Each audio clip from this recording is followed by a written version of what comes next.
Bien, me gustaría en primer lugar agradecer a la Asociación Jimena por haber contado conmigo para participar en esta iniciativa, en esta tercera edición de Mujeres Medievales y a todos sus organizadores y participantes. Lo que yo voy a presentar de forma panorámica, de forma sintética, es la figura de Blanca de Borbón y también algunas de sus primeras representaciones en el siglo XVI. Para ello, esta charla va a estar estructurada en tres puntos principales. Una primera parte en la que nos centraremos o abordaremos la propia figura de Blanca de Borbón, dando detalles sobre su contexto, el contexto convulso a nivel político que vivió, y también algunas pinceladas biográficas.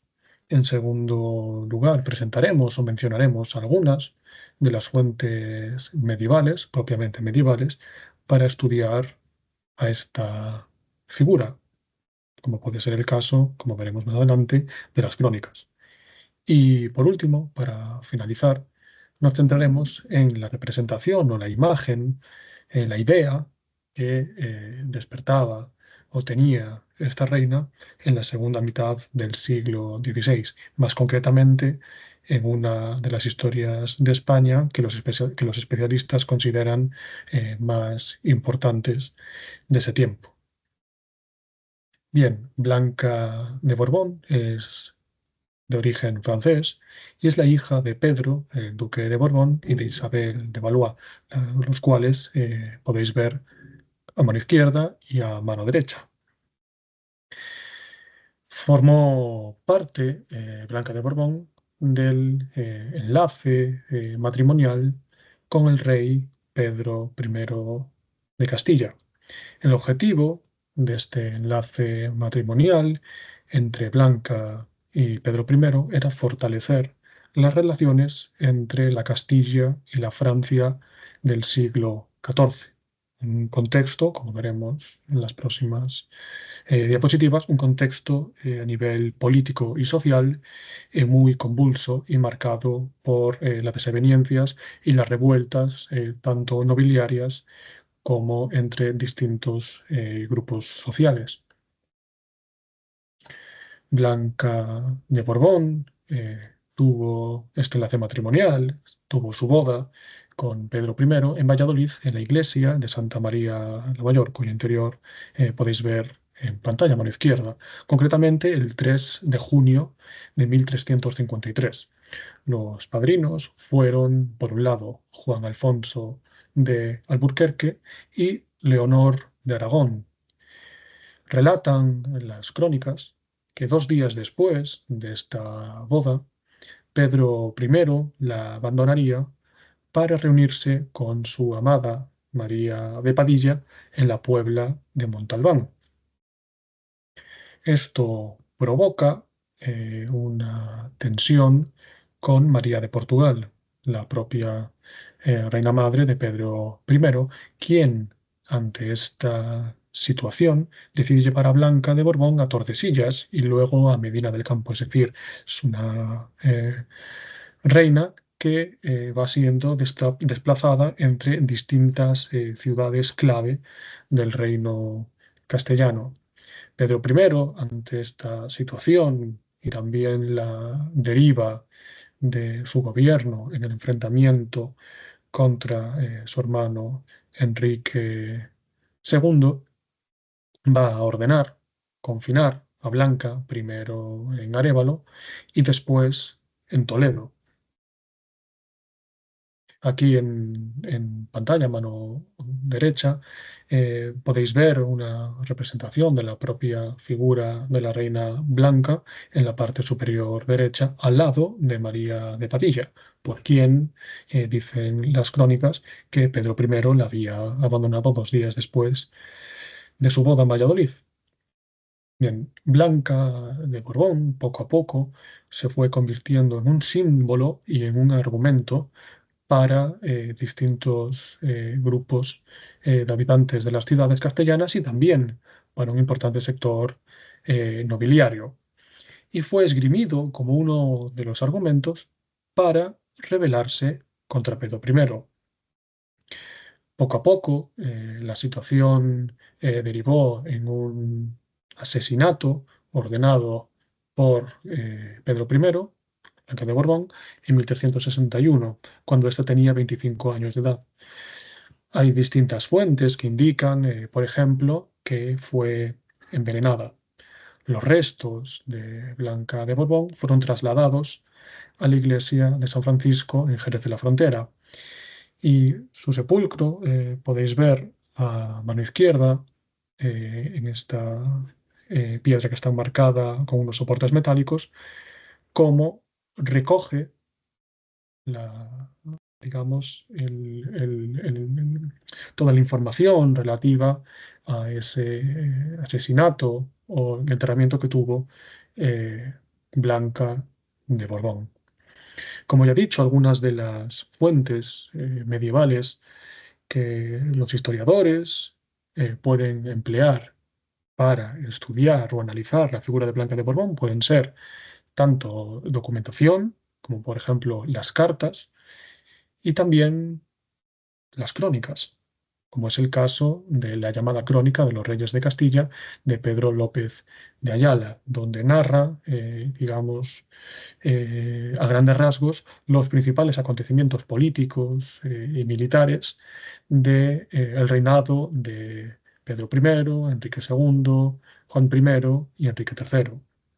Y Pedro López de Ayala era el canciller mayor de Castilla. Es un texto, una crónica que va a tener una gran circulación en los reinos hispánicos, incluso al finalizar la propia Edad Media, como veremos a continuación. Así, por ejemplo, una de las grandes figuras, de los grandes cronistas del siglo XVI, como es Jerónimo Zurita, empezó a realizar una edición de este texto y que sería empleado por varios cronistas y autores del propio siglo XVI, como puede ser el caso de Juan de Mariana.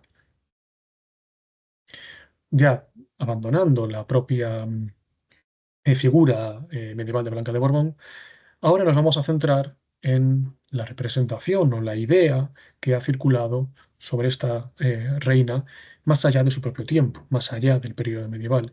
Así, bueno, pueden ver en pantalla a mano derecha una representación en un cuadro de la primera mitad del siglo XIX, donde se representa el envenenamiento que Blanca de Borbón sufrió por orden de Pedro I. Es decir, nos encontramos con una representación en esa recuperación de lo medieval que conllevó el romanticismo.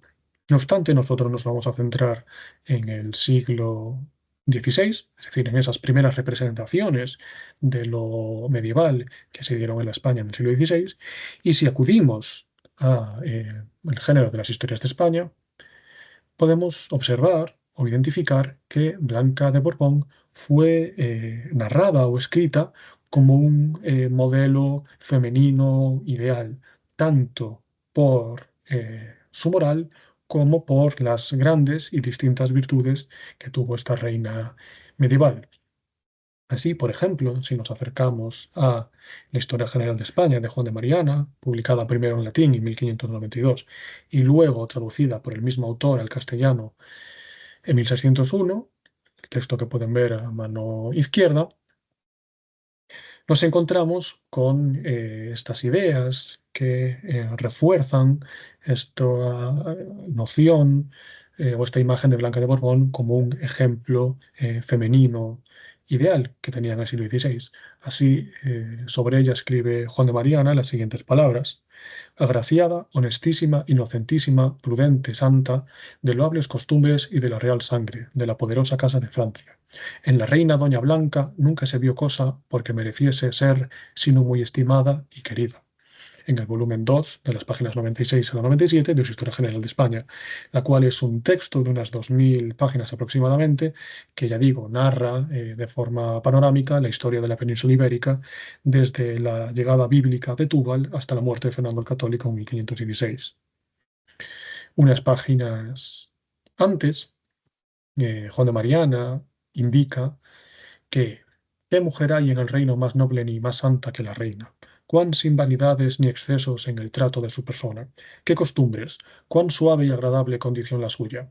Pues en apostura y hermosura, ¿cuál hay en que se le pueda igualar? Es decir, dentro de esa representación o de la imagen de una reina ideal que proyecta Juan de Mariana en su Historia General de España, Blanca de Borbón va a ser uno de los ejemplos por antonomasia y más van a encarnar todo el conjunto de virtudes y principios morales que este autor sostenía, un autor, ya digo, que ha sido considerado como uno de los grandes escritores de las historias de España por la circulación que tuvo su texto y que este permaneció vigente hasta prácticamente mediados del siglo XIX. Es decir, tenemos una Historia General de España de Juan de Mariana que va a circular más o menos unos 250 años. Es decir, esta representación de Blanca de Borbón como ejemplo moral y como ejemplo de virtudes que debía tener una reina va a permanecer hasta prácticamente la década de 1850. Para profundizar más, ya no solo en la figura de Blanca de Borbón, sino también en la función de la mujer y sobre todo de la función de la reina dentro de la sociedad medieval, en concreto en la sociedad castellana bajo medieval, tres libros de referencia son, por un lado, el de la profesora Diana Pelaz, Reinas Consortes, las reinas de Castilla entre los siglos 11 y 15, publicado en Silex, 2017. También el libro, ya un poco más amplio, titulado Saberes, Cultura y Mecenazgo en la correspondencia de las mujeres medievales, centrándonos en estas cartas como documentos históricos para analizar la función y la presencia de las mujeres en la sociedad medieval, coordinado por la profesora catedrática Hélène Thiulin Pardo, de la Universidad de la Sorbona, y la profesora Ángela Muñoz Fernández. Y ya la tercera referencia, el tercer libro eh, de referencia, sería el de cartas de mujeres en la Europa medieval, España, Francia, Italia, Portugal, de los siglos XI al XV, coordinado por especialistas de la talla como Jean-Pierre Jardin, José Manuel Nieto Soria, Patricia Rochwell Zuili y la ya mencionada profesora Hélène Ciulin Pardo.